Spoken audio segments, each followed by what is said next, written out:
کتوں کے لیے قربانی نہ کیجیے۔ یہ واقعہ ایک متوسط طبقے سے تعلق رکھنے والے خاندان کا ہے۔ ایک باپ جو کہ قربانی نہیں کر پا رہا، اس کی ردات سنیے۔ بابا ہمیں بھی گوشت ملے گا نا؟ میں نے کہا ہاں کیوں نہیں، بالکل ملے گا۔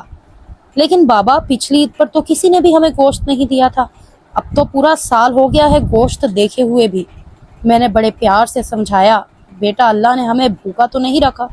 میری پیاری بیٹی، ہر حال میں اللہ کا شکر ادا کرنا چاہیے۔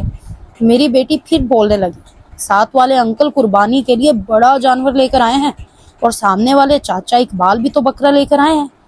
میں دل میں سوچ رہا تھا کہ ہم غریبوں کے لیے ہی تو قربانی کا گوشت ہوتا ہے، امیر لوگ تو سارا سال گوشت ہی کھاتے ہیں۔ یہی سوچتے ہوئے میں عید کی نماز کے لیے مسجد کی طرف چل پڑا۔ وہاں بھی مولوی صاحب بیان فرما رہے ہیں کہ قربانی میں غریب مسکین لوگوں کو نہیں بھولنا چاہیے، ان کے بہت حقوق ہوتے ہیں۔ خیر میں بھی نماز ادا کر کے گھر پہنچ گیا۔ کوئی گھنٹہ بھر انتظار کرنے کے بعد میری بیٹی بولی، بابا ابھی تک کوئی گوشت نہیں آیا۔ بڑی بہن رافیہ بولی، چپ ہو جاؤ، شازی بابا کو تنگ نہ کرو۔ میں چپ چاپ دونوں کی باتیں سنتا رہا اور نظر انداز کرتا رہا۔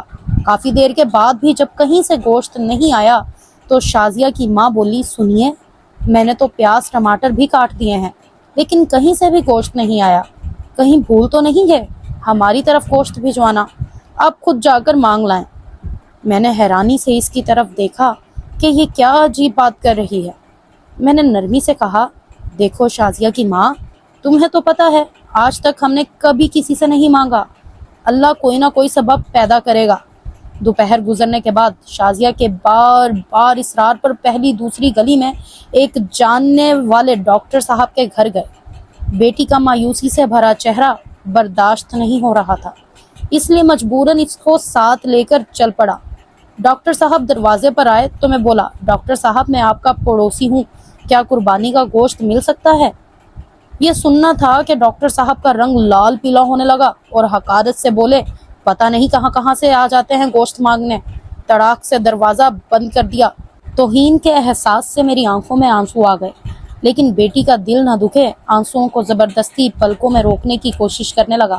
آخری امید اقبال چاچا بوجھل قدموں سے چل پڑا۔ ان کے سامنے بھی بیٹی کی خاطر گوشت کے لیے دست سوال۔ اقبال چاچا نے گوشت کا سن کر عجیب سی نظروں سے دیکھا اور چلے گئے۔ تھوڑی دیر بعد باہر آئے تو شاپر دے کر جلدی سے اندر چلے گئے، جیسے میں نے گوشت مانگ کر گناہ کر دیا ہو۔ گھر پہنچ کر دیکھا تو صرف ہڈیاں اور چربی۔ خاموشی سے اٹھ کر کمرے میں چلے آیا اور بے آواز آنسو بہتے جا رہے تھے۔ بیوی آئی اور بولی، کوئی بات نہیں، آپ غمگین نہ ہو، میں چٹنی بنا لیتی ہوں۔ تھوڑی دیر بعد شازیہ کمرے میں آئی اور بولی، بابا ہمیں گوشت نہیں کھانا، میرے پیٹ میں درد ہو رہا ہے۔ لیکن میں سمجھ گیا کہ بیٹی باپ کو دلاسا دے رہی ہے۔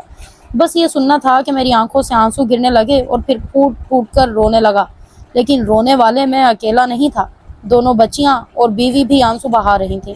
اتنے میں پڑوس والے اکرم کی آواز آئی جو سبزی کی ریہڑی لگاتا تھا، آزاد بھائی دروازہ کھولو، دروازہ کھولو۔ تو اکرم نے 3-4 کلو گوشت کا شاپر پکڑا دیا اور بولا، گاؤں سے چھوٹا بھائی لایا ہے، اتنا ہم اکیلے نہیں کھا سکتے، یہ تم بھی کھا لینا۔ خوشی کے احساس سے آنکھوں میں آنسو آ گئے اور اکرم کے لیے دل سے دعا نکلنے لگی۔ گوشت کھا کر بھی فارغ ہوئے ہی تھے کہ بہت زور کا طوفان آیا، بارش شروع ہو گئی، اس کے ساتھ ہی بجلی چلے گئی۔ دوسرے دن بھی بجلی نہیں آئی۔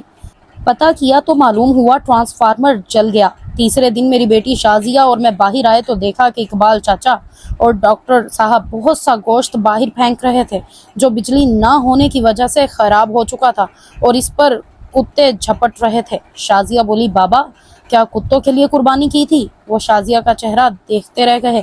اقبال چاچا اور ڈاکٹر صاحب نے یہ سن کر گردن جھکا لی۔ یہ صرف تحریر ہی نہیں، گزشتہ چند سالوں میں قربانی کے موقع پر آنکھوں دیکھا حال ہے۔